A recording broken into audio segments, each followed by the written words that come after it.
ओम ज्ञानतिमिरान्धस्य ज्ञानाञ्जनशलाकया चक्षुरुन्मीलितं येन तस्मै श्रीगुरुवे नमः। गुरुवे गौरचन्द्राय राधिकाय तदालये कृष्णाय कृष्णभक्ताय तद्भक्ताय नमो नमः। श्रीकृष्ण चैतन्य प्रभु नित्यानंद श्री अद्वैत गदाधर शिवसादि श्री गौर भक्त।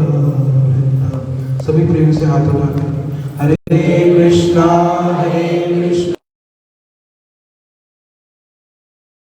लाइव हो रहा है ट्रांसलेशन भी। राम राम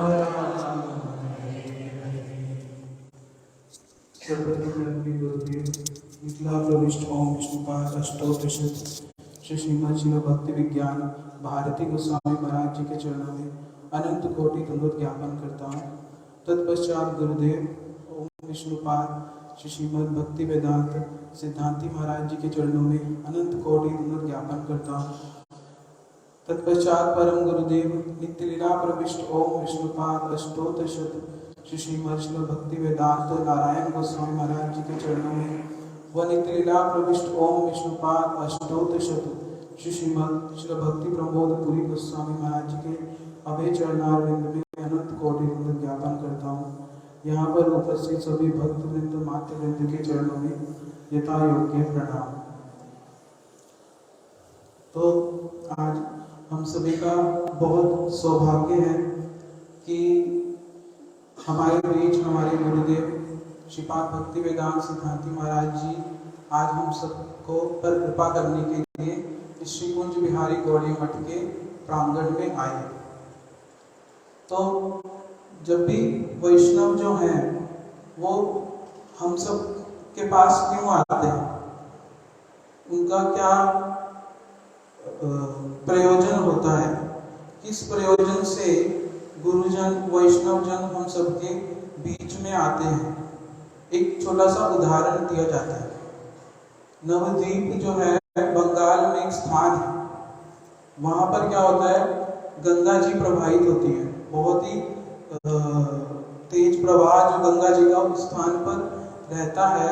तो क्या होता है कि साल में एक बार वो गंगा जी का स्तर जो है वो बढ़ जाता है और वो गंगा जी लोगों के घरों में आ जाती है। तो अब उसको लेकर के विचार क्या है, जो लोग द्वेष करते हैं वैष्णवों से, जो गंगा जी को लेकर के क्या विचार है, लोग क्या बोलते हैं, अरे मुझे तो ये कार्य के लिए जाना था, मुझे तो ये काम करना था, लेकिन देखो आज ये पानी को भी आज ही आना था, ये गंगा जी को भी आज ही हमारे घर में आना था, ऐसा बोलते हैं। लेकिन जो लोग वहां रहते हैं पास में, वो क्या बोलते हैं कि देखो आज कितना सौभाग्य है कि मैं सारा दिन मैं बिल्कुल गंगा जी के बिल्कुल निकट रहता हूँ, लेकिन क्या है मैं उनको ठीक से प्रणाम भी नहीं कर पाता, ना उनमें स्नान कर पाता, मैं अन्य कार्यों में इतना व्यस्त हो जाता हूँ, उलझ जाता हूँ कि मैं गंगा जी को प्रणाम इत्यादि स्नान इत्यादि नहीं कर पाता। लेकिन गंगा जी ने आज कितनी बड़ी कृपा की है कि आज वो स्वयं ही आकर के दर्शन देने के लिए मेरे पास आई है। उसी प्रकार से जगत में जो भक्त होते हैं वो क्या करते हैं, घर में जा करके इस प्रकार से मठ मंदिर में जा करके सबको क्या बतलाते हैं, भगवान की कथा, और हृदय में क्या लेकर के आते हैं, वृंदावन के भाव को लेकर के आते हैं, और हर किसी जीव को क्या करना चाहते हैं, उस वृंदावन के भाव को देना चाहते हैं। जैसे हमारे एक आचार्य हुए भक्ति विनोद ठाकुर, उन्होंने एक बड़ा सुंदर कीर्तन लिखा। उन्होंने कहा, जीव जागो गोरा चांद बोले, कि हमारे जो श्री चैतन्य महाप्रभु हैं वो क्या बोल रहे हैं, जीव जागो। तो फिर जो साधारण व्यक्ति है वो क्या बोलेगा कि मैं तो जाग रहा हूं। किस निद्रा से जागने की बात हो रही है।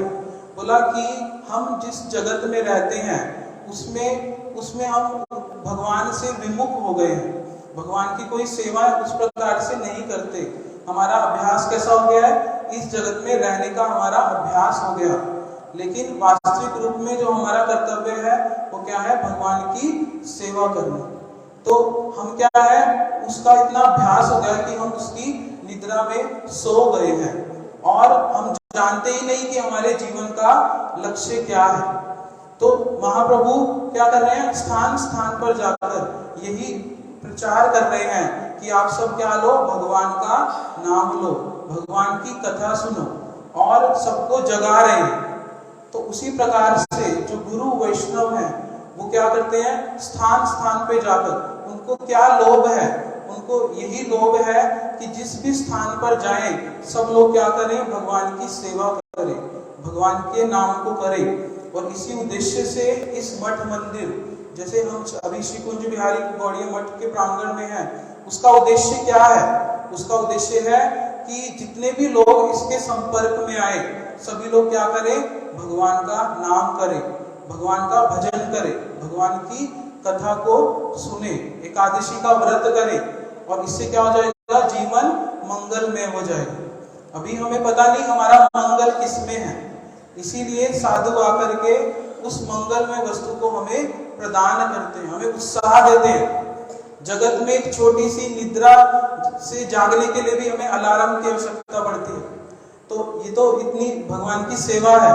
तो इसलिए साधु आकर के पुनः पुनः पुनः पुनः हमें स्मरण कराते हैं कि हमारे जीवन का उद्देश्य भगवान के नाम संकीर्तन को करना है। कौन से नाम संकीर्तन को, हरे कृष्णा कृष्णा कृष्णा हरे हरे, हरे राम राम राम हरे हरे, इस कीर्तन को करना है, जिसे हमारे महाप्रभु ने, हमारी गुरु परंपरा ने जिसका सर्वत्र प्रचार किया, उसी महामंत्र को, उसी भागवत जी के विचार को हम सभी को यहाँ पर आकर के और गुरु जी के अनुगत्य में इसको करना चाहिए। हरे कृष्ण। वांछाकल्पतरुभ्यश्च कृपा सिन्धुभ्यश्च पतितानां पावनेभ्यो वैष्णवेभ्यो नमः।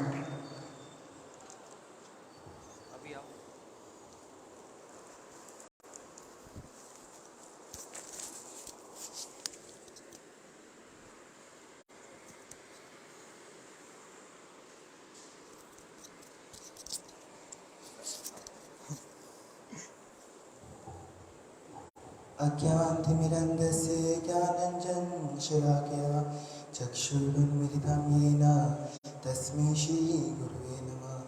गुरुवे गौरचन्द्राय राधिकाय तदालये कृष्णाय कृष्णभक्ताय तद्भक्ताय नमो नमः। वाञ्छाकल्पतरुभ्यश्च कृपा सिन्धुभ्येव च पतितानां पावनेभ्यो वैष्णवेभ्यो नमो नमः। श्री कृष्ण चैतन्य प्रभु नित्यानंद, श्री अद्वैत गदाधर शिवसदि गौरभक्त वृंद। हरे कृष्णा कृष्णा कृष्णा हरे हरे, हरे राम राम राम हरे हरे। सर्वप्रथम अपने गुरुदेव श्री श्रीमद् भक्ति वेदांत सिद्धांति गोसाई महाराज एवं श्रीपाद माधव प्रिय प्रभु जी के चरणों में अनंत कोटि दंड प्रणाम करता हूँ। तत्पश्चात अपने परम गुरुदेव नित्य पृष्ठ ओम विष्णु वरिष्ठोत्तम श्री श्रीमद् भक्ति विज्ञान महाराज नित्य पृष्ठ ओम विष्णु वरिष्ठोत्तम श्री श्रीमद् भक्ति वेदांत गोसाई महाराज नित्य पृष्ठ ओम विष्णु वरिष्ठोत्तम श्री श्रीमद् भक्ति प्रमोद पुरी गोसाई महाराज जी के चरणों में अनंत कोटि दंड प्रणाम करता हूँ। तत्पश्चात समस्त गौरिया रूपानुग के चरणों में मैं अनंत गौरिया गुरु परंपरा के चरणों में अनंत कोटि दंड प्रणाम करता हूँ। तत्पश्चात यहाँ उपस्थित समस्त भक्तवृंद मातृवृंद के चरणों में मेरा यथा योग्य प्रणाम। तो उस प्रकार से कैसे अभी हम श्रीमद् भागवतम की बहुत सुंदर सुंदर कथाएं को सुन रहे हैं। कैसे श्रीमद् भागवतम क्या है, अखिल रसामृत सिंधु। क्यों? क्योंकि अभी हमने जैसे गुरुदेव से सुना था कि कैसे श्रीमद् भागवतम की कथा और श्री कृष्ण उसमें कोई भेद नहीं। कैसे जैसे श्रीमद् भागवतम का जो प्रथम और द्वितीय स्कंद वो क्या, भगवान के दो चरण कमल, जो तृतीय और चतुर्थ स्कंद वो क्या, भगवान की दो जंघाएं, पंचम स्कंद भगवान का नाभि, षष्ठम स्कंद भगवान का वक्षस्थल, सप्तम और अष्टम स्कंद भगवान की दो भुजाएं, नवम स्कंद ग्रीवा, दशम स्कंद उस प्रकार से भगवान का सुंदर सा मुखमंडल जो मंद मंद मुस्कुरा रहे हैं, बहुत सुंदर सुंदर, जिसमें ठाकुर जी की लीलाएं, और एकादश स्कंद भगवान का ललाट और द्वादश स्कंद भगवान का मस्तक। तो किस प्रकार से श्रीमद् भागवतम सुंदर सुंदर रस तत्व से, सुंदर सुंदर सिद्धांतों से जो है भरी पड़ी है। किंतु कौन इस वाली बात को समझेगा? जिसने क्या किया होगा? गुरुदेव का आश्रय लिया होगा।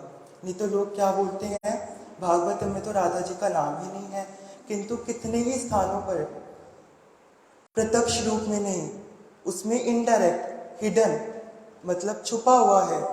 अन्य राधितो नूनम, श्री गोपियाँ क्या कहती हैं? कोई ऐसी गोपी है जो ठाकुर जी की, भगवान कृष्ण की सेवा करने में दक्ष है। तो वहाँ पे किसको इंगित किया जा रहा है? श्रीमती राधिका रानी को। तो किस प्रकार से सुंदर सुंदर रसों से भरी पड़ी है। जैसे हरे कृष्ण महामंत्र लेते तो बहुत सारे लोग हैं, किंतु कौन उसके तत्वों को समझेगा?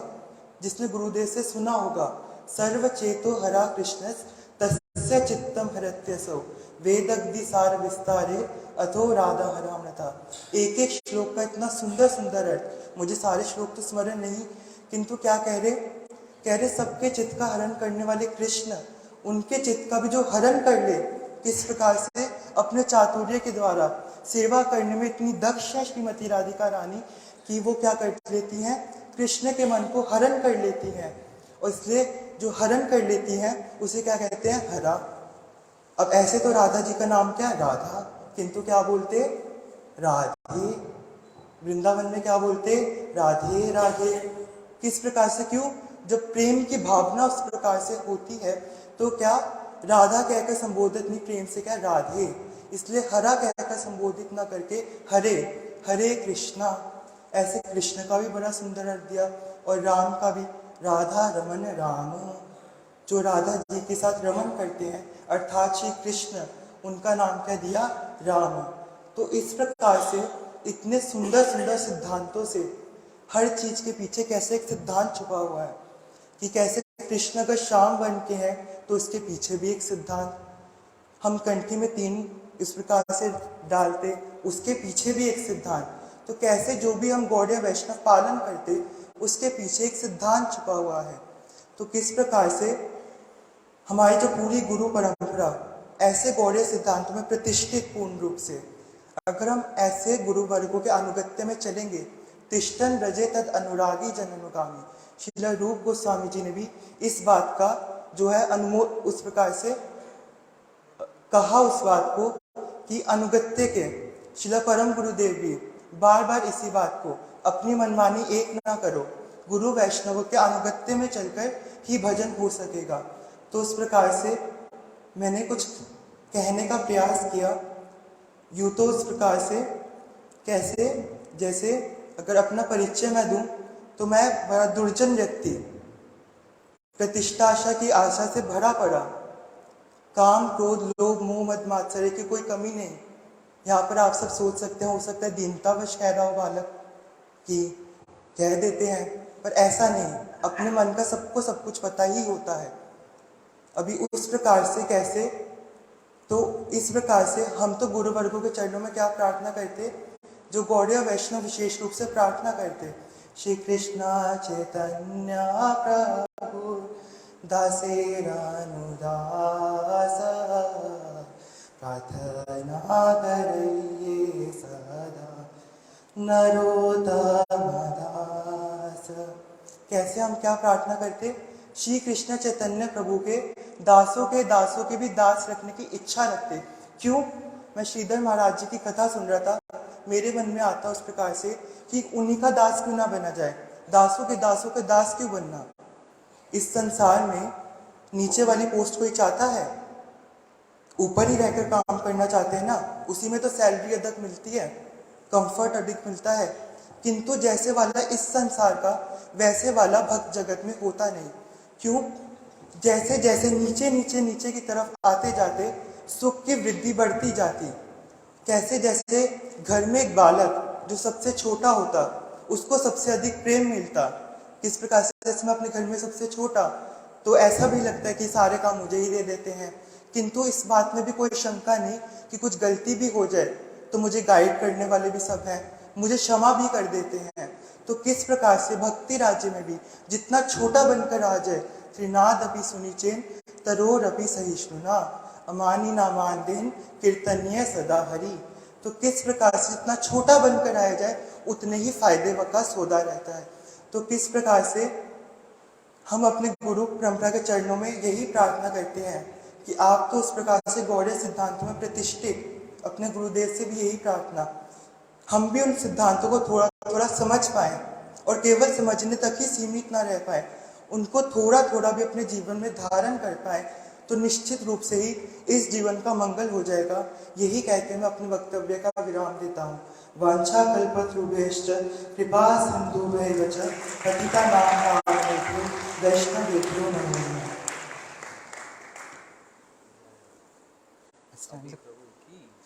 स्टैंड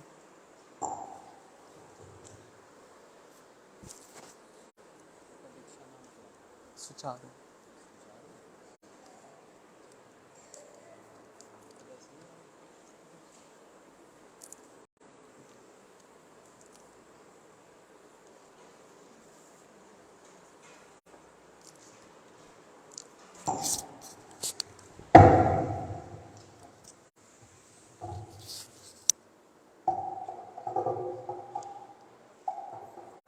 इसको बाद में ऑन कर देना, तो खटखट कर रहा है, आगे करो।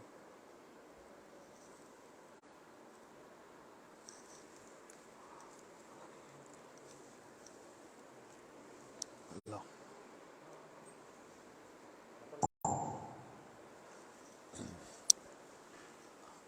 कितना सुंदर भाषण दिया ना। एक बार सुचारू प्रभु के लिए ताली बजाओ। हरे कृष्ण। प्रधान जी कहाँ हैं? दिख नहीं रहे पिलर के पीछे। हरे कृष्ण। ये आवाज अब फट क्यों रही है? पहले ठीक आ रही थी। देखो इन लोगों ने बोला ठीक थी आवाज, हमारे यहाँ तक खराब हो गई। क्यों? इससे क्या मतलब उसका?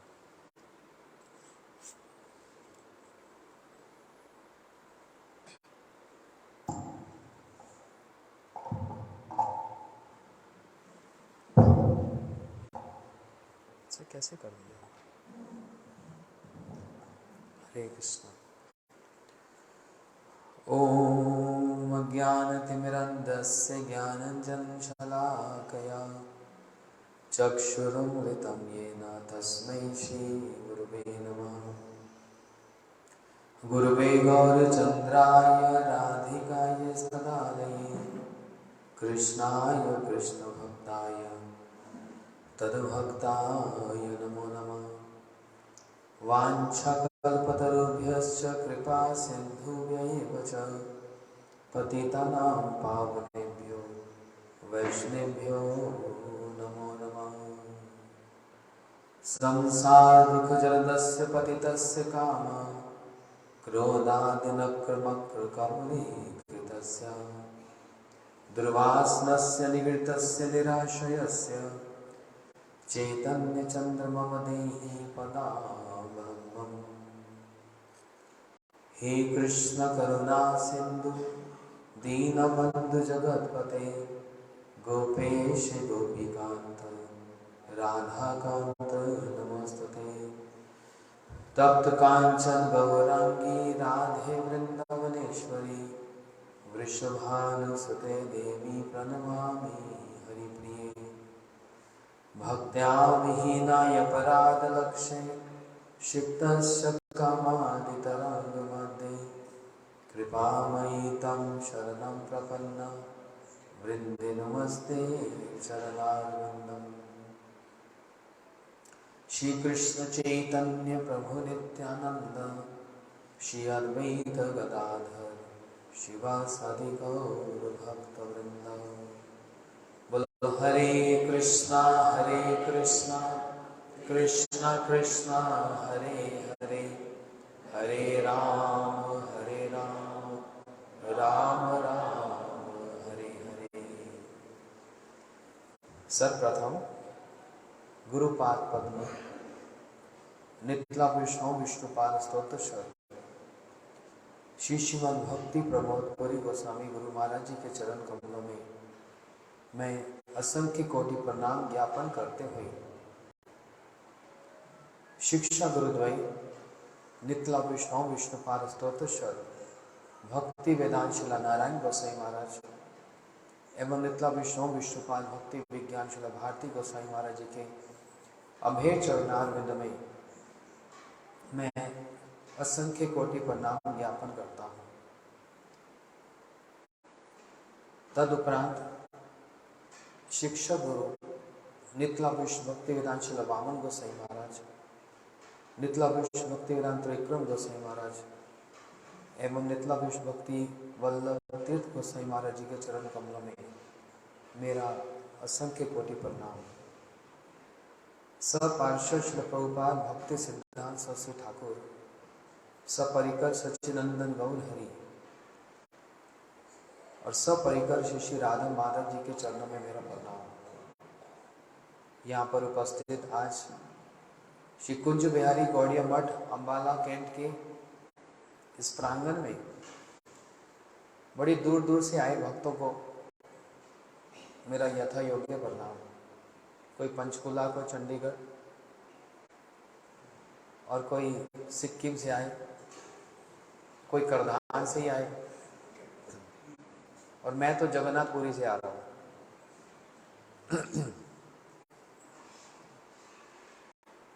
आप सबका विशेष अभिनंदन। आप सब यहाँ पर भगवान की कथा सुनने आए और इतनी दूर यात्रा भी करके आए। आपका उद्देश्य एक सज्जन उद्देश्य है, जिस उद्देश्य में अपनी कोई कामना नहीं, भगवान की प्रीति विधान ही एकमात्र जहां पर उद्देश्य है। तो प्रेम के राज्य में आपकी परसेंटेज बढ़ती जा रही है। मेरी बात पर ध्यान देना। हम सभी साधन कर रहे हैं, या यूं कहूंगा कि साधन करने का प्रयास कर रहे हैं। भगवान से, गुरु जी से यही प्रार्थना, इसी जीवन में वो साधन भजन में परिवर्तन हो जाए, क्योंकि साधन से सब कुछ होगा नहीं, भजन से ही सब कुछ हो पाएगा। लेकिन उस भजन की ओर हम अग्रसर अवश्य हो रहे हैं, इसलिए हमारा अपना अपना साधन है। कोई हरिनाम संख्या, कोई हरिनाम करता है 16 माला, कोई 32 माला, कोई 32 माला भी नाम करते हैं। कोई भागवत जी की कथा सुनते हैं और भागवत जी का पाठ भी करते हैं। मेरा विशेष रूप से आदेश समझ लो या फिर प्रार्थना समझ लो, मैं चाहता हूं आप सब लोग नित्य प्रति अपने घर में 15 मिनट आधा घंटा भागवत जी को पढ़ो, श्रीमद् भागवत ग्रंथ को पढ़ो और साथ साथ कथा भी सुनते रहो। और विशेष करके हमारे ये जो बच्चे हैं यहाँ पर, अभी कितना सुंदर सुचारू प्रभु ने सिद्धांत के साथ और विचार प्रकट करके कथा को सुनाया, वैसे ही नितिन प्रभु ने भी सुनाया। कथा में यदि सिद्धांत हो और विचार हो, उसका गुरुत्व बढ़ जाता है। इनकी कथा सुनकर तो मेरे को अभी ये लग रहा था कि अभी बोलूंगा हमारे सोसाइटी के मेंबर कि देखो, मेरे तो साल में 2 बार यहाँ आता हूँ, उससे अधिक तो आ नहीं पाता, है ना। मार्च में आते हैं और फिर सितंबर में आते हैं। तो इसमें मार्च की भागवत की कथा तो पास में बराड़ा में हो रही है, किसी का उनका प्रार्थना थी तो कर लिया। सितंबर में तो यहाँ होगी कि नहीं होगी? होगी। अभी मार्च में बराड़ा में और सितंबर में अंबाला में होगी, लेकिन बीच में किसी एक महीने में सुचारू प्रभु की भागवत कथा यहाँ करें। एक बार ताली बजाओ इनके लिए। करत करत अभ्यास जब तक अभ्यास नहीं होगा तब तक हो नहीं पाएगा, और मुझको पूरा विश्वास है ये कर पाएंगे, है ना। किसी एक अच्छे समय पे हम लोग विचार करेंगे कब करना चाहिए, लेकिन एक आरंभ तो हो। और मैं चाहता हूं ये बच्चे पूरे गौड़िया सिद्धांत में एकदम पक्के हो जाए, और वो जितने संसार में लोग भागवत करते हैं पैसे के लिए, जिन्होंने भागवत को व्यवसाय बना रखा है, हम अपने गौड़िया भागवत जी हमारी संपत्ति है, हम गौड़िया वैष्णव की संपत्ति है, जिसको दूसरे दूसरे लोग हमारी संपत्ति को लूट रहे हैं और उसका दुर्व्यवहार कर रहे हैं अपनी प्रतिष्ठा के लिए। हमारी भागवत की कथा की प्रतिष्ठा अपनी प्रतिष्ठा नहीं है, हमारी भागवत की कथा की प्रतिष्ठा हमारे गुरुजनों के विचार की प्रतिष्ठा है, महाप्रभु के सिद्धांत की प्रतिष्ठा है, और जो भागवत जी कहती है उसकी प्रतिष्ठा है। इसलिए अभी से ही, आज से ही तुम भागवत पढ़ना शुरू कर दो, आज से ही।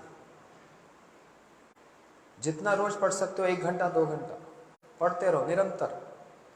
12 स्कंद पूरे हो जाए फिर पहले स्कंद से आरंभ कर दो, और फिर इस प्रकार से फिर कथा सुनाओ। यही हमारा साधन है। कथा बोलना इतना श्रेष्ठ साधन है। हमारे श्री भक्तिवेदांत वामन गोसाई महाराज जी जब छोटे से बालक थे, 9 साल के बस, वो भक्ति सिद्धांत सरस्वती प्रभुपाद जी के निकट आ गए। छोटा सा बच्चे कैसे होते हैं ना, जैसे अभी ये है हमारा छोटा बच्चा, इतनी उम्र, कितने साल के, ये 12 का, वो तो 9 साल में आ गए थे। और प्रभुपाद जी बोलते थे कि श्लोक याद करो, रोज जितने श्लोक याद करोगे उतनी टॉफी दूंगा। तो एक एक दिन में 10-10 श्लोक याद कर लेते थे, एक एक दिन में। और बड़े बड़े जो गुरु वर्ग हैं उनके कथा सुनकर उस सिद्धांत में पूरे प्रतिष्ठित हो गए थे। इसलिए जब वो कथा सुनाते थे, कथा सुनाने का ढंग भी है, उस कथा में संबंध, अभिधेय और प्रयोजन का यदि कॉम्बिनेशन हो जाए, समावेश हो जाए, तो उस कथा में बड़ा गुरुत्व रहता है, ग्रेविटी रहती है। उस कथा में जो हम बात कह रहे हैं उसका प्रमाण भी यदि दे दिया जाए, एक श्लोक प्रमाण दे दिया जाए, तो जितने वहां पर श्रोता हैं उसमें कोई साधारण भी होते हैं और कोई पंडित भी होते हैं, सिद्धांत जानने वाले भी होते हैं। आपके एक श्लोक कहने पर उस कथा का जो गौरव बढ़ जाता है, आपकी कथनी में एक गुरुत्व आ जाता है, ग्रेविटी आ जाती है। जैसे हम एक पत्थर उठाते हैं, ऊपर फेंकते हैं, पत्थर कहां जाता है, नीचे आ जाता है। क्यों आता है नीचे? हिंदी शब्द क्या है उसका, क्या आकर्षण, गुरुत्वाकर्षण, और इंग्लिश में ग्रेविटेशनल फोर्स होती है। यही तो ग्रेविटी बता रहा हूं मैं, यही तो गुरुत्वाकर्षण है। भूमि का ही एक अंश लिया पत्थर, उसको फेंका और भूमि पर ही आएगा। गुरुत्व है ना उसका, गुरुत्वाकर्षण है ना। गुरु वर्गों से सब कुछ सीखा है और उन्हीं से ही हम सीख कर उसी कथा को जब कहेंगे वो अनुकीर्तन हो जाएगी। वही श्लोक उच्चारण करने से क्या होगा, गुरुत्वाकर्षण होगा। बात समझ आई? पृथ्वी का ही अंश पत्थर लेकर फेंका जाए तो पृथ्वी पर ही आता है, तो पृथ्वी को उसको सुख लगता है, मेरा ही अंश मेरे ऊपर आया है। गुरुजनों से ही हम लोगों ने कथा सुनी है, उन्हीं से सब श्लोक याद किए हैं और उनके सामने प्रकट करने के और उनके सेवा के उद्देश्य से हम करते हैं, तो ये गुरुत्वाकर्षण होता है, इसमें ग्रेविटी हो जाती है। और यही आकर्षण, यही अट्रैक्शन कौन लेता है? हरि, गुरु और वैष्णव। और इसी से हमारे साधन की प्रतिक्रिया तीव्र गति से आगे बढ़ जाती है। समझ रहे हैं? ये कथा कहना ये बहुत ऊंचा साधन है। आप लोग श्रोता, सबकी बात नहीं कर रहा, श्रोता बड़े ध्यान से कथा सुनता है, और धन्य वो श्रोता जो इतनी दूर दूर से कथा सुनने आए। लेकिन श्रोता का मन 1 मिनट के लिए इधर उधर भी हो सकता है ना? अरे अभी 12 बजे कथा होगी, मेरे को 1 बजे वहां पहुंचना है, अच्छा ये करना है, वो करना है, अच्छा हलवाई वो बना रहा है। 1 मिनट के लिए ध्यान इधर उधर हो सकता है। लेकिन जो कथा कह रहे हैं उसका ध्यान तो इधर उधर जा ही नहीं सकता। उसका मन पूर्ण रूप से आविष्ट है उस कथा में। वही 1-2 घंटे का वो जो कथा कहने का जो साधन है वो कितना श्रेष्ठ होगा, उसकी कल्पना करके देखो। आप पूरे एब्जॉर्ब्ड हो, उसमें आविष्ट हैं भगवान में और उनकी कथा कहने में, और यही भगवान को आकर्षण कर लेती है बात। लेकिन इसके साथ साथ एक बात, मैं अभी अमेरिका में, नवद्वीप में, सब जगह एक बात कहता आ रहा हूं, हम सब उसको सुनेंगे ध्यान से। बड़ी गुरुत्व वाली बात है। किसी की कोई भी सेवा क्यों ना हो, कोई कथा कह रहा है, कोई कीर्तन कर रहा है, कोई झाड़ू लगा रहा है, कोई रसोई कर रहा है, कोई पुजारी का काम कर रहा है, और यहाँ घर रह के माताएं जो हरिनाम कर रही हैं, जप कर रही हैं, कुछ भी कर रही हैं, कोई भी साधन की क्रिया की जा रही है, कोई भी भक्ति की क्रिया की जा रही है, उसमें एक चीज, ये श्लोक सारे याद कर लेना, 2 लाइन का है। जैसे महामंत्र भी 2 लाइन का है ना, क्या बोलते हैं? हरे कृष्णा कृष्णा कृष्णा हरे हरे, हरे राम राम राम हरे। कैसे याद हो गया ये? बार बार दोहराने से, बार बार दोहराने से, बार बार दोहराने से। उसी प्रकार 2 लाइन का श्लोक है, उसको सब याद करना। आत्म इंद्रिय प्रीति वांछा, जिसको आता है मेरे साथ साथ बोलो जोर से। आत्म इंद्रिय प्रीति वांछा ताते बोले काम, कृष्ण इंद्रिय प्रीति वांछा धरे प्रेम नाम। आता है तुमको? तुमको आता है? क्या मतलब? माइक दे दो, ये माइक दो नितिन।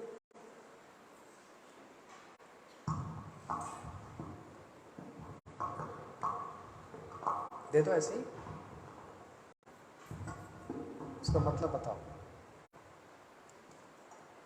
अगर हम कुछ भी कार्य करेंगे, अगर हम अपनी प्रीति के लिए करेंगे तो वो काम कराएगा, और अगर हम उसी बात को कृष्ण भगवान की प्रीति के लिए करेंगे, भगवान की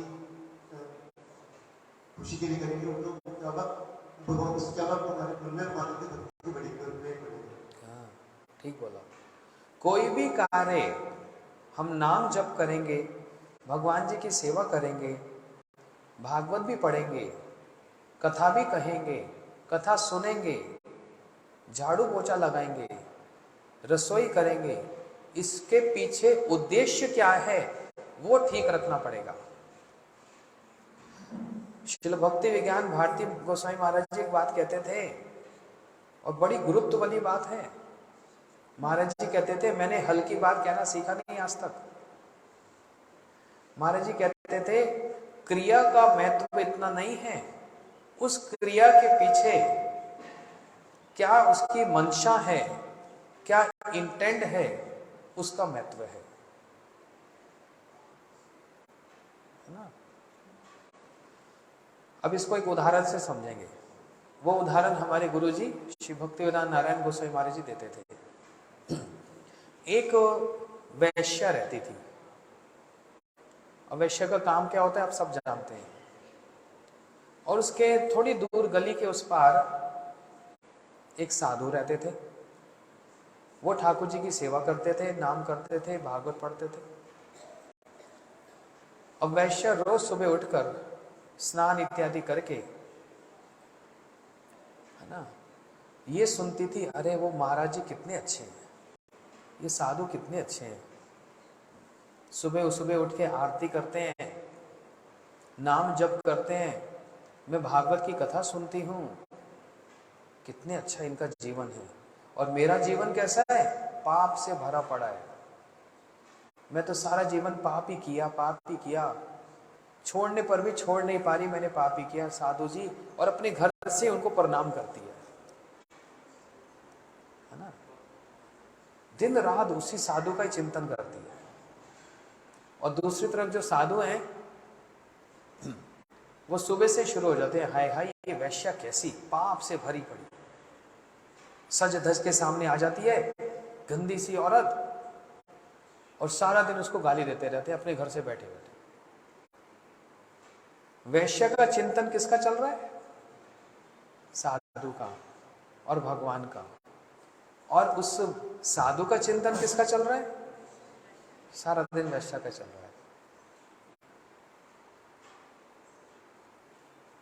you are where your mind is. Maharaj ji एक बात बताते थे, आपका मन कहां है ये जरूरी है, आप कहां हो ये जरूरी नहीं है। आप वृंदावन में हो और वृंदावन में रहकर आप अंबाला की चिंता करोगे तो आपका वृंदावन रहना है ही नहीं। इसलिए भी उन्होंने एक श्लोक बताया ना, तिष्ठन ब्रजे, मेरे को तो आता ही नहीं, तिष्ठन ब्रजे तद अनुरागी जन अनुगामी, ये सारे उपदेश का सार है। इति उपदेश सारम। ब्रजवासियों के, जो ब्रजवासी हैं, वास्तव में ब्रजवासी, जो ब्रज में रहता है वो ब्रजवासी नहीं। किसी ने पूछा भैया तुम कहाँ रहते हो, बोलते ये अंबाला हाईवे में ब्रिज आता है ना, उस ब्रिज के नीचे रहता हूं, मैं ब्रिजवासी हूं।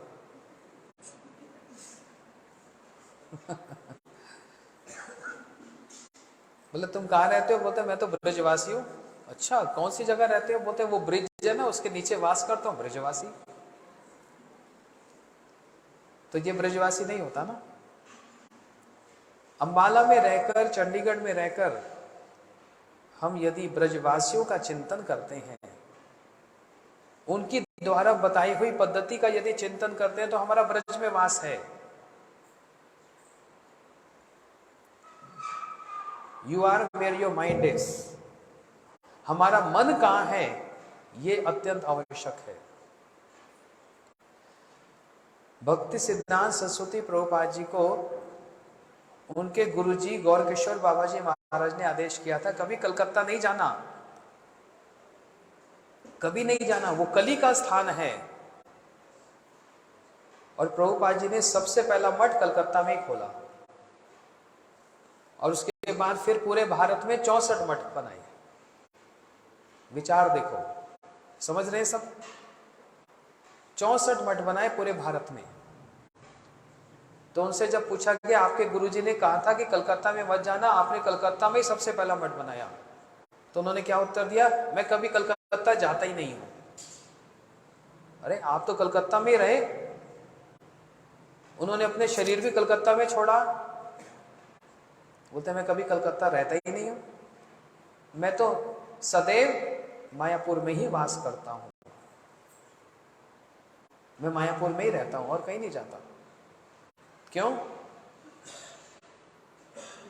हरि नाम का प्रचार, भगवान की कथा का प्रचार, ये साक्षात मायापुर की सेवा है।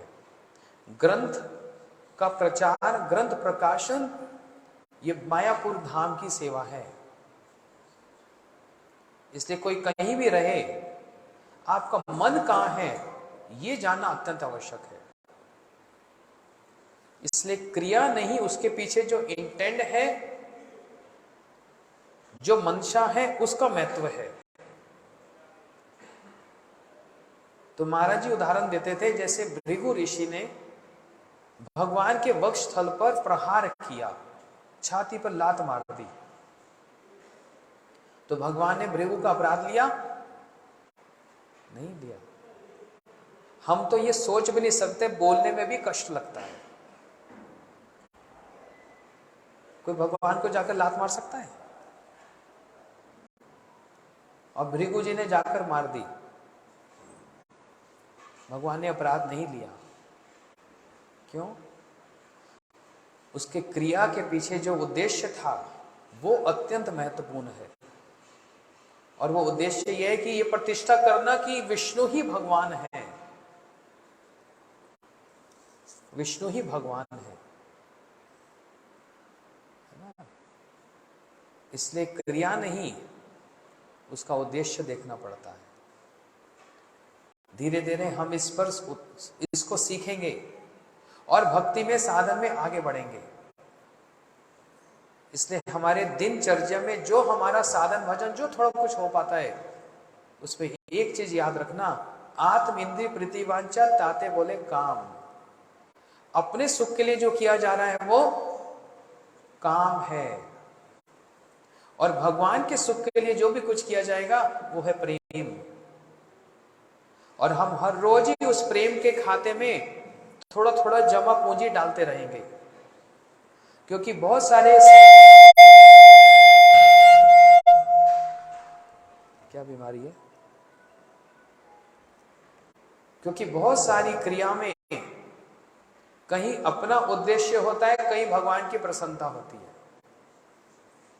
तो जहां पर अपना उद्देश्य रहेगा वो खाते में, लेजर में, काम वाले लेजर में हमारा नाम आता रहेगा। जितना भगवान के उद्देश्य के लिए, गुरु जी के उद्देश्य के लिए किया जाएगा, वो प्रेम के खाते में उतना जमा होता चला जाएगा। सीधी सीधी बात है भैया, कोई लंबा चौड़ा भाषण देने की जरूरत नहीं। हम स्वयं अपने आप को सबसे ज्यादा अच्छा से जानते हैं। इसलिए एक एक चरण, एक एक वस्तु का त्याग जो भगवान के लिए किया जाता है, कृष्ण अर्थ है अखिल भोग त्याग। क्या मतलब हुआ इसका? कृष्ण अर्थ है अखिल भोग त्याग। भगवान के उद्देश्य से मैंने भोग का त्याग किया, ये प्रेम के खाते में आ जाएगा। ये अपने जेब में आज ले जाना, ये सूत्र। रोज की हमारी दिनचर्या भक्ति वाली, हम काम के खाते में डाल रहे हैं, उसका फल मिलेगा। ऐसा नहीं कि उसका कुछ नहीं मिलेगा। और दूसरा जो प्रेम के खाते में आ जाएगा, काम वाला जो खाते का जो फल मिलेगा उससे सुकृति बन जाएगी, बुरी बात तो नहीं है, लेकिन प्रेम नहीं होगा। लेकिन प्रेम वाले खाते में जो जमा होता जाएगा उससे फिर भजन आरंभ होगा, और जब भजन आरंभ होगा तो पूर्ण रूप से मन निवेश रहेगा भगवान की सेवा में। जैसे मैं सर्वत्र भागवत कथा कहता हूं, अब यदि मैं भागवत की कथा या जो कीर्तन करने वाला व्यक्ति, कोई भी कीर्तनिया हो, उसका उद्देश्य यदि अपनी प्रतिष्ठा करने वाला होगा तो कहूंगा तो मैं भागवत की कथा ही, और नाम तो मेरा बहुत हो जाएगा, प्रतिष्ठा मेरी हो जाएगी। लेकिन जो आध्यात्मिक खाता है उसमें मेरी गिनती काम वाले उसमें आ जाएगी, उसमें मेरे को थोड़ा फल तो मिल जाएगा, लेकिन प्रेम वाले राज्य से वंचित हो जाऊंगा। और यदि उसमें मेरी उस सेवा का उद्देश्य एकमात्र भगवान की सेवा ही है, अपनी प्रतिष्ठा नहीं, अपने गुरु जी की, गौड़िया सिद्धांत की और महाप्रभु जी की प्रतिष्ठा है, तो मेरा तुरंत वो प्रेम वाला खाता जोड़ता चला जाएगा। बात समझ आ रही है? वो प्रेम का खाता बढ़ता जाएगा। इसी बात को हम सब समय अपने मस्तक में, अपनी जेब में रखेंगे। मैं 64 माला जप करूंगा, उद्देश्य क्या है? मैं बड़ा सुंदर कीर्तन करूंगा, उद्देश्य क्या है, ये देखना पड़ेगा।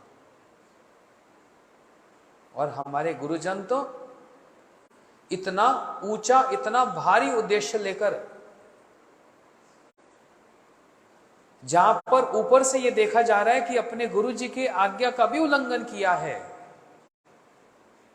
शास्त्र में एक बात कही है, आज्ञा गुरु हया अविचारणीय। ध्यान से सुनना, गुरु का आदेश बिना विचार किए पालन करना चाहिए। समझ आ रही बात? गुरु जी ने कह दिया दिन है तो दिन, ये रात है तो रात। अभी कितने बज गए? लगभग 11 बज रहे हैं। गुरु जी ने कह दिया बेटा रात हो गई, रात के 11 बज गए। नहीं नहीं गुरु जी, ये तो दिन के 11 बजे हैं। मैं बोल रहा हूं रात के 11 बजे हैं, तुम बोलते ये रात के 11 बजे हैं। तो एक सिद्धांत कहता है आज्ञा गुरु हो या विचारणीय। गुरु जी आपने ठीक कह दिया, सच में रात ही हुई है। गुरु जी किस उद्देश्य से कह रहे हैं कि ये रात हो रही है? गीता जी में कहा ना, साधारण संसारिक व्यक्ति के लिए जो दिन होता है, साधु के लिए वो रात होती है। और साधु की जो रात है वो संसारी व्यक्ति के लिए वो दिन है।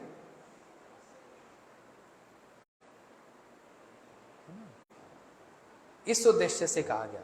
जैसे हमारे श्रील भारती महाराज जी, श्री श्रीमद् भक्ति विज्ञान भारती गोसाई महाराज जी जब अपनी अंत लीला कर रहे थे, अस्वस्थ लीला कर रहे थे, तो अस्पताल में माधव प्रिय को क्या बोला उन्होंने? डॉक्टर को बुलाकर बोल दो आपका अस्पताल छोटा है, हम बड़े अस्पताल में जाएंगे। और दूसरी बात बोल दो कि हमारे पास पैसा नहीं है, हमारा पैसा खत्म हो गया। अब गुरुजी आपकी ये झूठ बात कैसे बोल दें हम? बात झूठ वाली है ही नहीं। वहां पर उनके कहने का उद्देश्य क्या, ये तो समझो। कह रहे ये तो छोटा अस्पताल है जहां पर वो उनका इलाज चल रहा था, उससे बड़ा अस्पताल कौन सा? भक्ति सिद्धांत प्रभुपाद जी ने कहा गौड़िया मठ एक अस्पताल है जहां पर हम सब लोग अपने अपने रोग को लेकर आते हैं।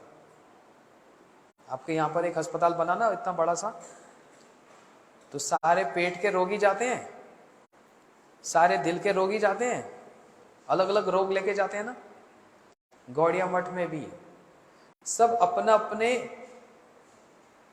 प्रारब्ध का रोग लेकर आता है और उसकी चिकित्सा, उसका इलाज भी उसी प्रकार से होता है। फिर किसी का तो ऑपरेशन होता है, किसी को दवाई से काम हो जाता है और किसी को परहेज से ही काम हो जाता है। सबका तो एक जैसा नहीं होता है ना। और महाराज जी ने कहा हमारे पास पैसा ही नहीं है। ये तो गलत बात है। आपके पास पैसा है तो वहां पर महाराज जी किस पैसे की बात कर रहे हैं? प्रेम धन बिना व्यर्थ दरिद्र जीवन, दास कोरी वेतन मोर देह प्रेम धन। सबसे बड़ा धन है क्या? प्रेम। वो मेरे पास नहीं है। तो महाराज जी उस प्रेम धन की बात कर रहे हैं। तो एक सिद्धांत ये कहता है आज्ञा गुरु हो या अविचारणीय। ध्यान से सुनना, गुरु का आदेश बिना विचार के पालन करना चाहिए। इसलिए शिष्य सब एक प्रकार के नहीं होते। अभी नवदीप में कथा सुना रहा था मैं, ये कभी भागवत जी में या और समय में विस्तार में सुनाऊंगा। सारे शिष्य एक प्रकार के नहीं होते। एक कहा जाता है शिष्य भ्रुव, जो कि सद शिष्य नहीं होता। हमारे गुरुजी ने उसका उदाहरण दिया, बोलते एक तामस गुण में, एक राजस गुण में और एक सत्व गुण में। अब तीन गुण एक समान होते हैं क्या? समानता है ही नहीं।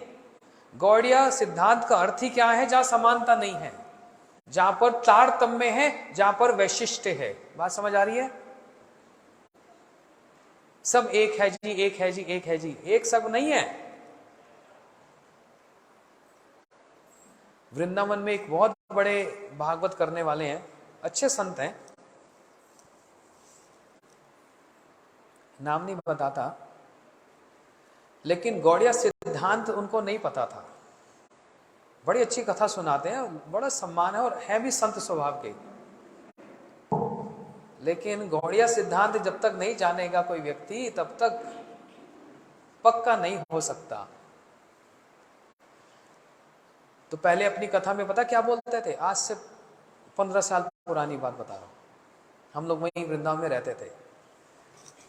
कहते हैं देखो लोग भगवान में भी कितना तारतम्य दिखाने लग जाते हैं, ये भगवान बड़ा है, ये भगवान छोटा है। अरे भगवान भगवान है।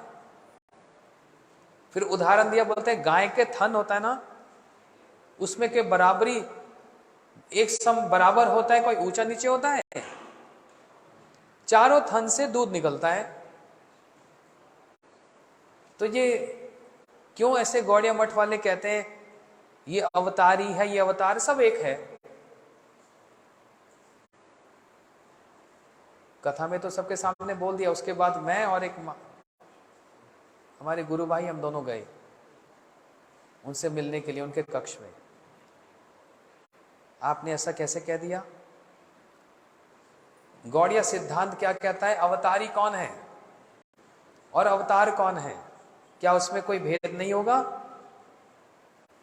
और ब्रह्म संहिता का श्लोक सुना दिया उनको। अब उनको, इतने बड़े विद्वान हैं, वो संस्कृत जानते हैं, तो जो विद्वान व्यक्ति होता है उसको ज्यादा बोलना नहीं पड़ता, एक बात बोल दो वो सारी बात समझ लेता है। डॉक्टर के पास जाओ ना, आपके सिम्टम पूछ लेगा, अच्छा ये होता है, ये होता है, ये होता है, ज्यादा समझाना नहीं पड़ता, वो समझ जाता है। तो हमने उनको कहा देखो ब्रह्म संहिता में ब्रह्मा जी ने कह दिया ना कि रामादि मूर्तेषु कला नमेन तिष्ठान नाना अवतार अक्रोध भुवनेषु किंतु कृष्ण स्वयं सम्मत परमापमानियो गोविंदमादि पुरुषम तमम भजामि। बोलते अच्छा अच्छा अच्छा, बस बस मैं समझ गया समझ गया। उस दिन के बाद से उनके प्रवचन में दूसरी बातें निकलने लग गई, गौड़िया सिद्धांत आने लग गया उस दिन के बाद से ही। मैंने बोला बोलो, रूप गोस्वामी जी के ग्रंथ पढ़ो, गौड़िया सिद्धांत।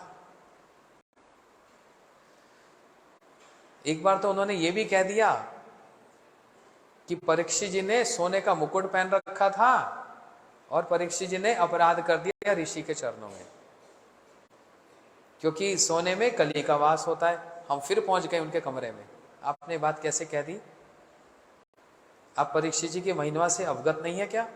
ये वही परीक्षित है जो माता के गर्भ में जिन्होंने भगवान का दर्शन कर लिया, जन्म लिया। तो ब्राह्मणों ने कह दिया ये बालक कोई साधारण नहीं है, भविष्य न संदेहो महाभागा महाभागवत प्रधान। भविष्य में ये महाभाग्यशाली बालक बड़ा महाभागवत बनेगा। बोलते हाँ हाँ मैं समझ गया समझ गया। तब से उनका सिद्धांत बदल गया। इसलिए अधिक नहीं कहना पड़ता, एक छोटी सी बात में वो समझदार व्यक्ति समझ जाता है बस। ज्यादा लंबा चौड़ा भाषण नहीं देना पड़ता वहां। तो इसलिए तमोगुण, रजोगुण और सत्वगुण एक बराबर कैसे हो सकता है? तामस गुण में कौन होते हैं? भूत प्रेत। रजोगुण में कौन? हम सब आप। और सत्वगुण प्रधान में कौन होते हैं? देवता होते हैं। अब बताओ भूत प्रेत और हम एक बराबर हैं? एक बराबर है? हम और देवता बराबर हो सकते हैं? तो कहीं बराबरी तो है ही नहीं है। हमारे यहां पर सब कुछ ऑड है, इवन नहीं है, कोई बराबरी नहीं है। हर चीज में तारतम्य है, डिफरेंशिएशन है, स्पेशलिटी है ना। और डॉक्टरों का नाम भी होता है ना, सब तो एमबीबीएस करते हैं, फिर उसके बाद कोई एमडी करता है, कोई कुछ करता है, बीडी करता है। तो heart specialist, neuro surgeon, eye specialist, dental, सब अलग अलग है ना, एक कैसे हो सकता है? ऐसे ही एक शिष्य तमोगुण में, कोई रजोगुण में, कोई सत्वगुण में। तामस गुण वाला कौन? उदाहरण दिया जैसे कर्ण हुआ। कर्ण को बहुत साधारण लोग बहुत मानते हैं, लेकिन कर्ण कौन था? इनका इतिहास महाभारत जी में पढ़ो तो पता लग जाएगा। ये तो एक असुर थे, सहस्त्र कवच नामक एक असुर, लंबी कहानी है। लेकिन कर्ण को तामस शिष्य की श्रेणी में क्यों रखा गया? अपने गुरुजी के पास आए। उनके गुरुजी कौन? परशुराम। परशुराम ने पूछा, कर्ण ये तो बताओ पहले तुम कौन से वर्ण के हो? ब्राह्मण हो, क्षत्रिय हो, वैश्य के शूद्र हो? जो जिस वर्ण का होगा वैसी पढ़ाई होगी। तो कर्ण ने क्या कहा? कौन से वर्ण का बताया? ब्राह्मण कुल का। तो गुरु जी से सब कुछ सीख लिया।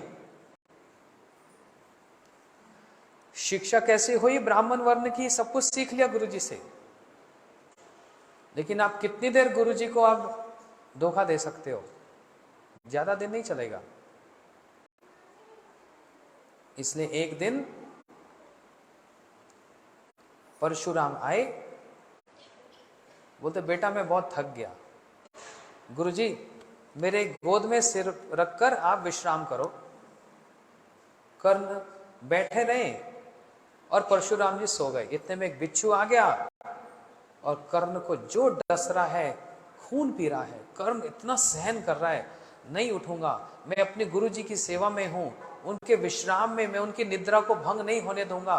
मैं एकदम कठोर सहन कर रहा है, सहन कर रहा है, सहन कर रहा है। और बिच्छू का डसा सोच लो कैसा होगा, नाचने लगता है व्यक्ति। थोड़ी देर बाद जब खून खून हो गया चारों तरफ,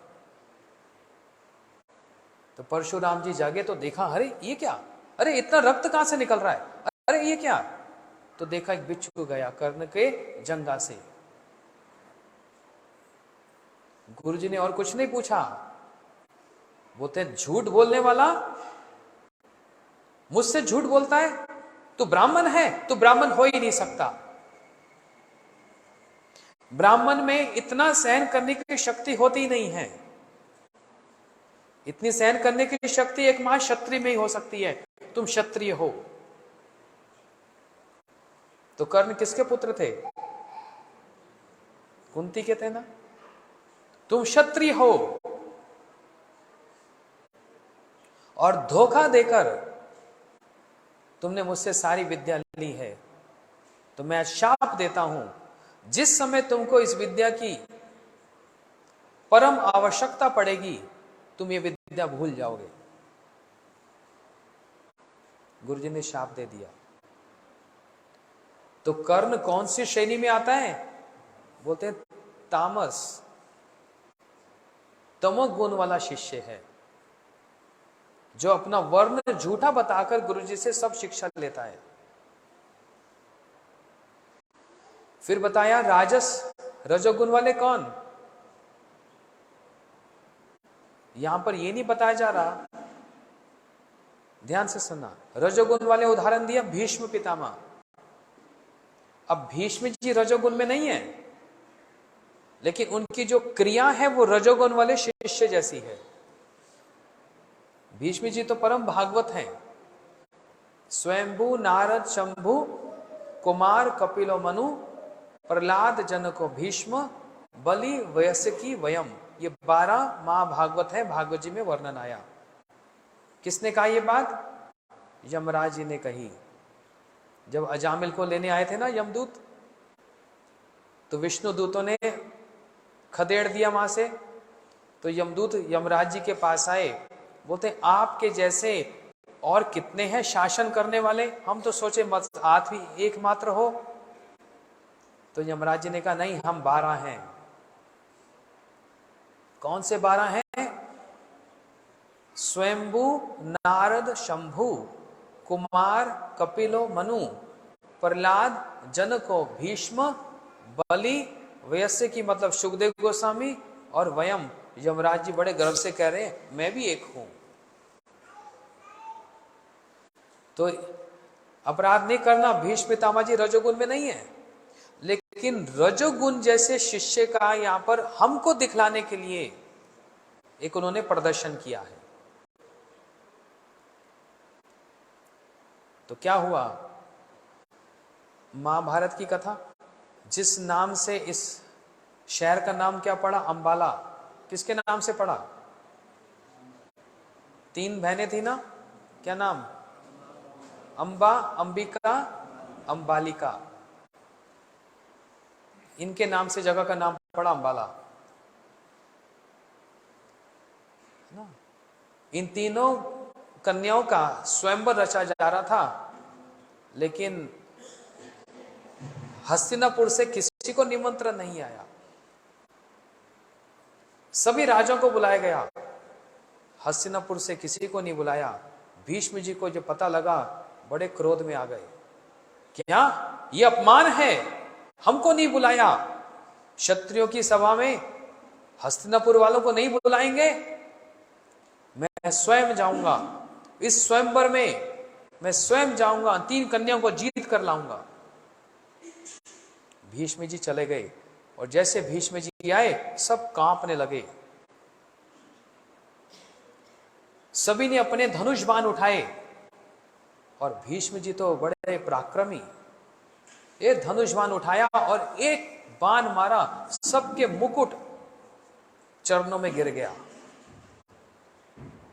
सबके मुकुटों को चरणों में गिरा डाला भीष्म जी के द्वारा। और कहते हैं कौन सामने आएगा देखता हूं, है कोई मेरे सामने युद्ध करने वाला? सबने अपने मस्तक नीचे कर लिया, और भीष्म पितामह ने तीनों कन्याओं को, अंबा, अंबालिका और अंबिका, अंबिका अंबालिका, तीनों को उठाकर रथ पे बिठाकर हस्तिनापुर ले आए। अब वो बहुत लंबी कहानी है आगे, लेकिन भीष्म पितामह जी ने व्रत धारण कर रखा है, क्या मैं कभी विवाह नहीं करूंगा। उनका व्रत कैसा, बोलते हैं देव व्रत, नाम ही क्या पड़ गया, देव व्रत। अब ये 3 कन्या ये कहने लगी, आप हमको सारे राजाओं की सभा से उठाकर यहां पर लाए हो, आपको हमारे साथ विवाह करना पड़ेगा। भीष्म जी ने कहा मैं विवाह नहीं कर सकता, मैं विवाह नहीं कर सकता, मैंने तो व्रत लिया है, और ये व्रत कभी भंग नहीं होगा। तो बोलते फिर हम कहां जाएंगे, अब आप उठाकर लाए तो आप ही सामंजस्य करो। इन्होंने जाकर परशुराम जी से शिकायत कर दी कि भीष्म आपके शिष्य हैं, आप अपने शिष्य को समझाओ, ये उचित नहीं है।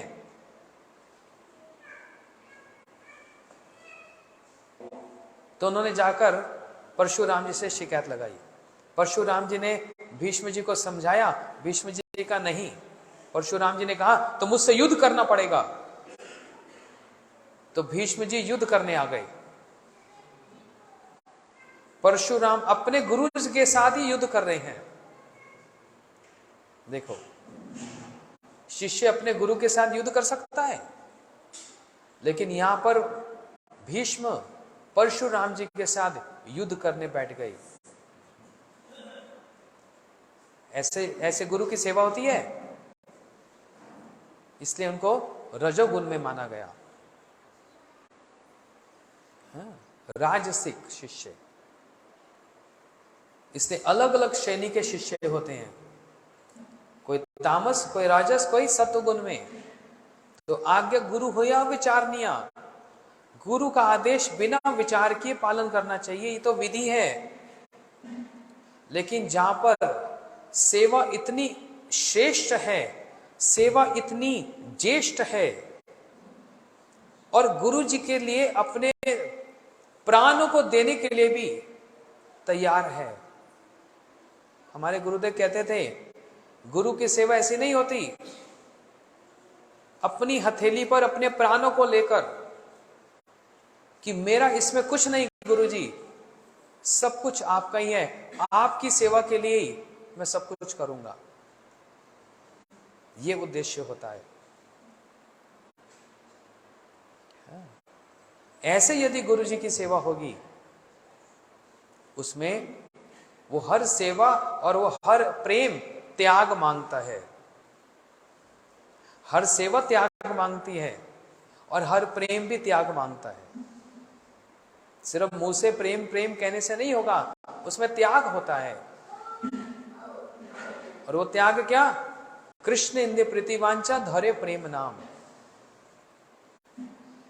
गुरु जी की और भगवान की इंद्रियों को सुख देना ही मेरे जीवन का एकमात्र उद्देश्य है। इसी एक पंक्ति को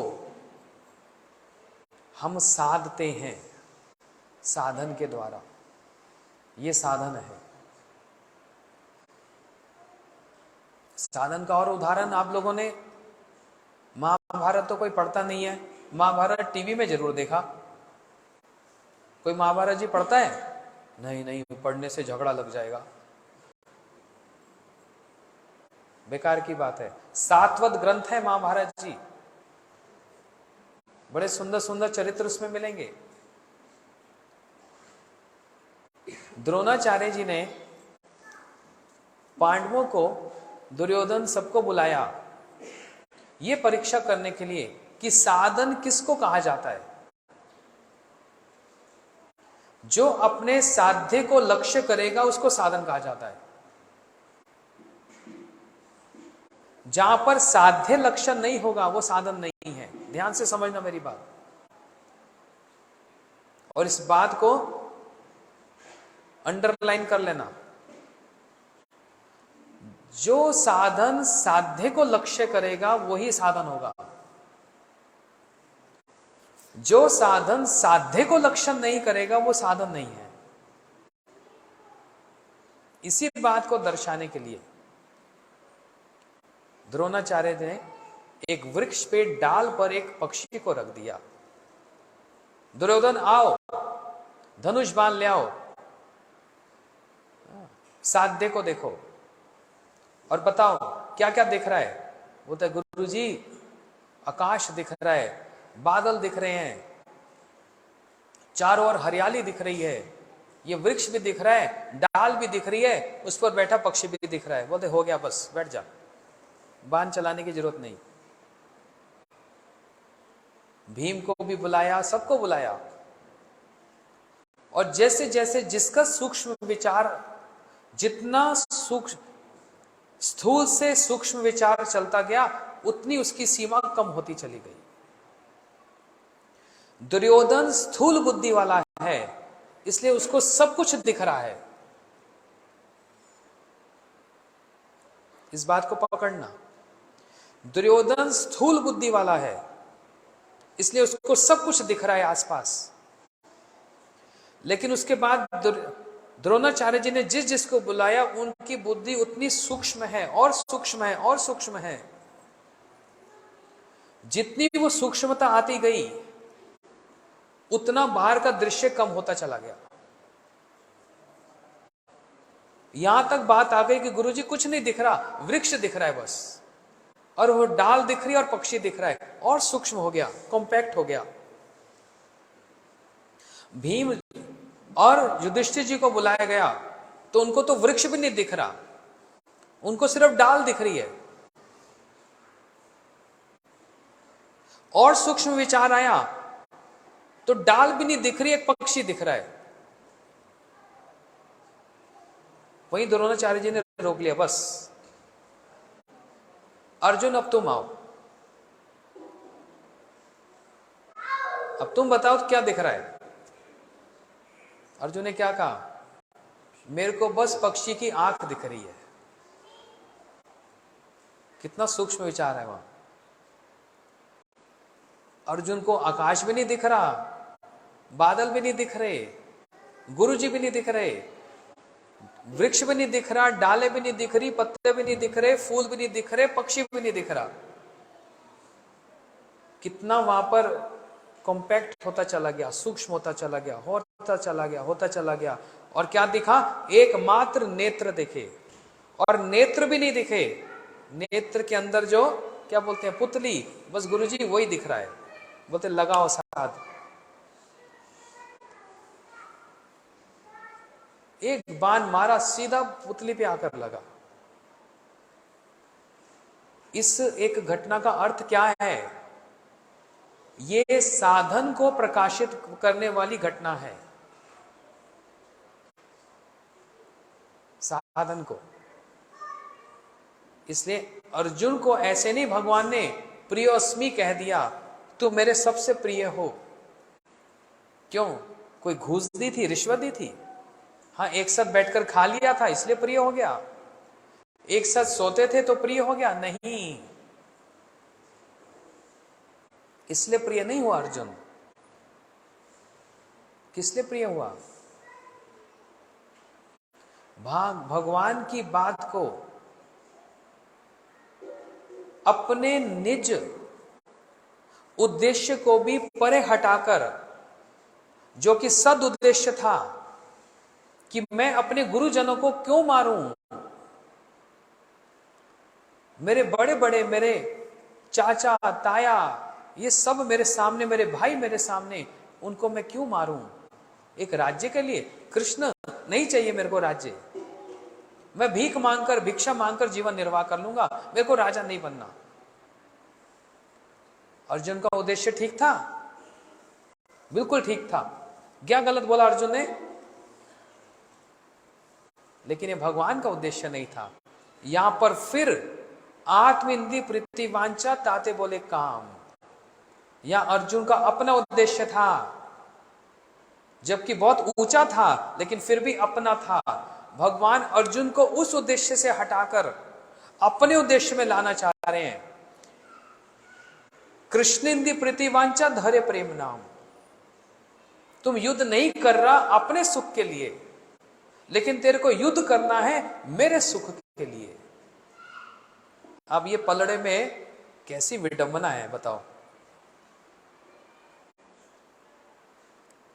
यदि अर्जुन कुछ गलत कर रहा हो तो बात समझ आती है। उद्देश्य एकदम सटीक, एकदम ठीक है, सब उद्देश्य है, लेकिन फिर भी वो तेरा उद्देश्य है। लेकिन एक लेवल इससे भी ऊंचा आता है, भगवान का उद्देश्य। इसलिए कृष्ण अर्थ है अखिल भोग त्याग। इस क्रिया के पीछे उद्देश्य क्या है? भगवान सारे जगत को इस क्रिया के माध्यम से, अपने प्रिय अर्जुन के माध्यम से यही शिक्षा दे रहे हैं। आत्म इंद्रिय प्रीतिवांछा ताते बोले काम। अर्जुन तू युद्ध नहीं करेगा, ये तेरा उद्देश्य है, लेकिन तू युद्ध करेगा, ये मेरा उद्देश्य है। तो अर्जुन ने क्या किया? शिष्यस्ते शादिमम तम प्रपन्नम। हे केशव, मैं तो कंफ्यूज हो गया, अब आप जो कहोगे मैं वही करूंगा। मैं आपको अपना गुरु के रूप में वरण किया, अब आप जो कहोगे मैं वही करूंगा। युधिष्ठिर जी और अर्जुन के पलड़े में यदि रखा जाए तो किसका भारी पड़ता है?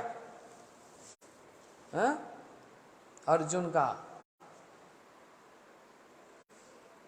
उसके बहुत से कारण हैं, और उन कारणों में एक कारण ये, भगवान कह रहे हैं युधिष्ठिर घोषणा कर दो ना, अश्वत्थामा मारा गया, घोषणा कर दो। युधिष्ठिर जी ने करा, वो तो मैं झूठ कैसे बोल दूं? भगवान आदेश कर रहे हैं। अरे मैं कह रहा हूं, युधिष्ठिर कह रहे हैं नहीं, मैं झूठ तो कभी जीवन में नहीं बोला। अरे जब मैं कहूंगा तब भी झूठ नहीं बोल सकते।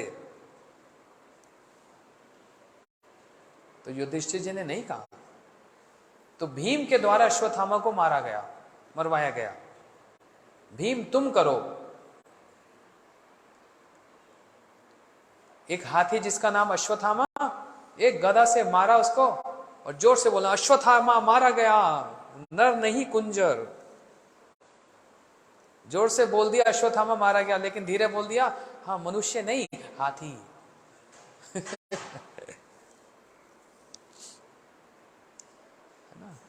कहां तो युधिष्ठिर महाराज का ये, और कहां अर्जुन को कहा जा रहा है कि युद्ध कर, और अर्जुन ने बिना विचार किए आज्ञा गुरु है विचारनीय,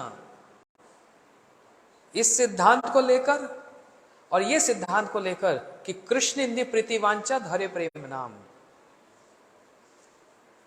बस इस उद्देश्य को लेकर अर्जुन जो भगवान कहते गए अर्जुन करते गए। इसमें युधिष्ठिर जी की महिमा कम नहीं हो गई, वो अपने लेवल पर उनकी महिमा है, कभी वो मिथ्या नहीं बोलते और धर्म के मार्ग पर चलने वाले। लेकिन जब कंपैरेटिव स्टडी किया जाता है, जब तुलनात्मक रूप में देखा जाता है, तो यहां का जो वैशिष्ट्य वो अर्जुन का भारी पड़ता है। इसलिए अर्जुन को कहा प्रियोस्मे में, तुम मेरे अत्यंत प्रिय हो। इसलिए हमारे साधन में, हमारी सेवाओं में, हरि कथा सुनने में, हरि कथा कहने में, ग्रंथ आदि कार्य करने में, हर उद्देश्य में ये फॉर्मूला ये लागू कर लेना और इसको अच्छे से सब लोग याद कर लेना। 2 लाइन का है, सब बोलो। आत्म इंद्रिय प्रीति वांछा ताते बोले काम, कृष्ण इंद्रिय प्रीति वांछा हरे प्रेम नाम। हरे कृष्णा कृष्णा कृष्णा हरे हरे, हरे राम राम राम हरे हरे।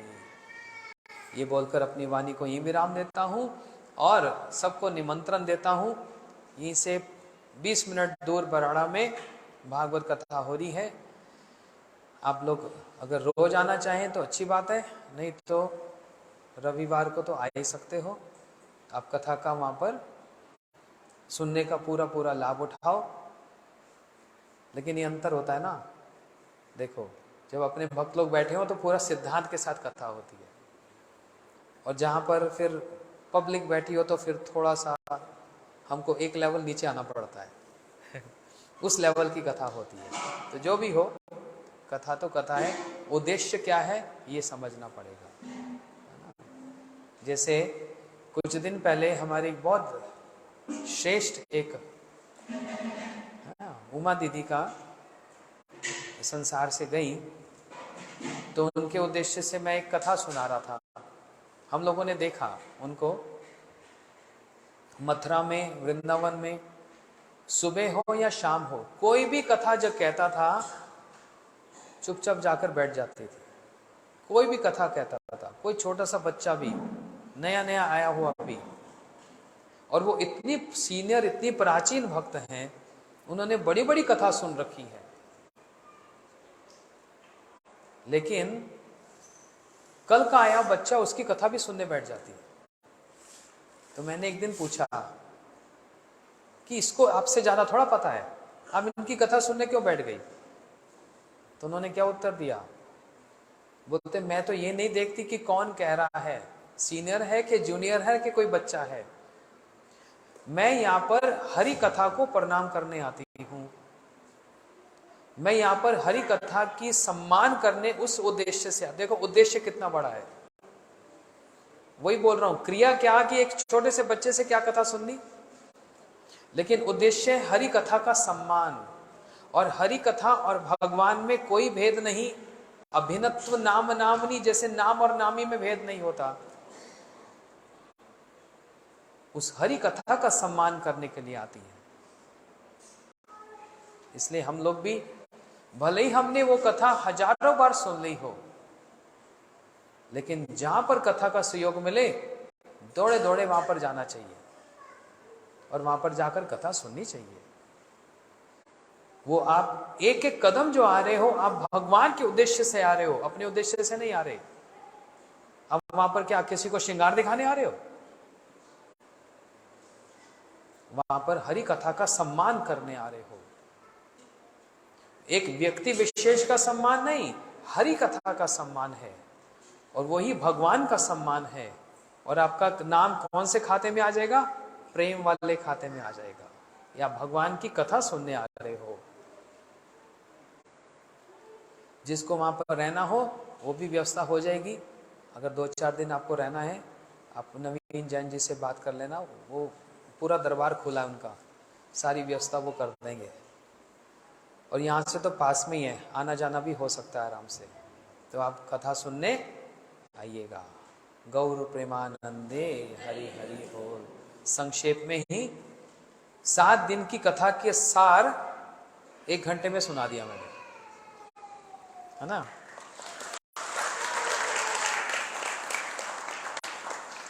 ये पूरी 7 दिन की भागवत कथा का सार है। अगर इसमें समझने वाले भी अपने अपने हिसाब से समझेंगे, जिसका जितना पात्र होगा वो उतना ही समझ पाएगा। लेकिन इस बात को पकड़ लो और दोबारा से सुन लेना।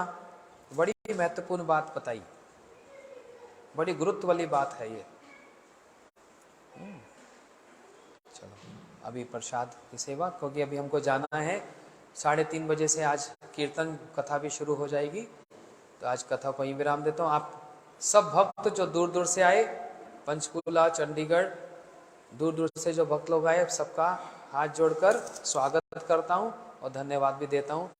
आप इतनी दूर से आए कथा सुनने के उद्देश्य से। एक बार वहाँ पर भी आ जाना, बराड़ा में भी। आपको देखने से उत्साह आ जाता है कथा बोलने का, है ना। इसलिए आप परम सम्मान्य हो।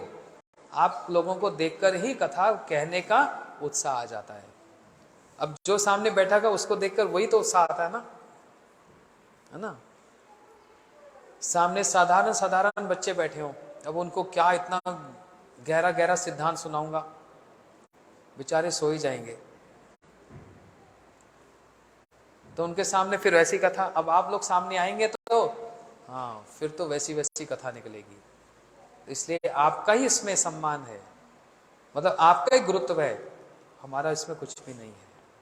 हरे कृष्णा कृष्णा कृष्णा हरे हरे, हरे राम राम राम हरे हरे।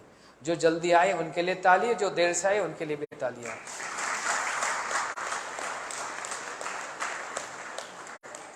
बोलो श्री कुंज बिहारी गौड़िया मठ की जय, श्री गुरुदेव की जय। चलो हरे कृष्णा।